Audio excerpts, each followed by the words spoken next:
Endoscopic ডিস্কেক্টমি অর্থাৎ ছিদ্র করে পর্দার মধ্যে ক্যামেরা দিয়ে ছিদ্র করে আমরা কি ঢুকিয়ে দিই, যন্ত্র ঢুকিয়ে দিই এবং ক্যামেরা ঢুকিয়ে দিই। ক্যামেরা ঢুকিয়ে দিয়ে সেই ক্যামেরার ছবিটা আমি যদি বড় স্ক্রিনে দেখে যে অপারেশন করা হয় সেটির নামই হচ্ছে এন্ডোস্কোপিক ডিস্কেক্টমি। এই অপারেশনের কিছু সুবিধা আছে, সেটা হচ্ছে যে অজ্ঞান করা লাগে না বা স্পাইন সার্জারি, স্পাইন অ্যানাস্থেসিয়া দেওয়া লাগে না, শুধু লোকাল অ্যানাস্থেসিয়া দিয়েই আপনার কাজ শেষ। আরেকটি সুবিধা হলো যে এটাকে বলা হয় ডে সার্জারি, যেদিন অপারেশন করবেন ইচ্ছা করলে ওই দিনই যেতে পারবেন বা তার পরের দিন যেতে পারবেন।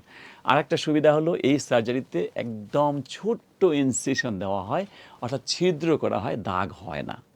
আর অসুবিধাগুলো হলো, ১ নম্বর, যদি আপনার একাধিক লেভেলের পিএলআইডি হয় তাহলে এই অপারেশন বা এন্ডোস্কোপিক পিএলআইডি সার্জারি অতটা সুইটেবল না।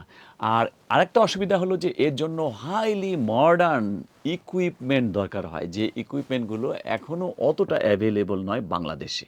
আর খরচ কত? নিঃসন্দেহে ওপেন সার্জারির চাইতে এটির খরচ কিছুটা বেশি। তাহলে আমরা বলতে পারি যে এই অপারেশন কাদের জন্য প্রযোজ্য?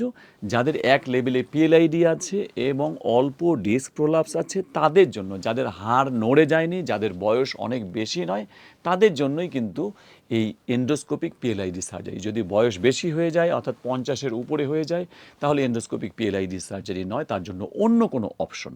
আবার যদি 2 লেভেলে পিএলআইডি হয় তার জন্যও কিন্তু এন্ডোস্কোপিক পিএলআইডি সার্জারি নয়, তার জন্যও অন্য কোনো অপশন।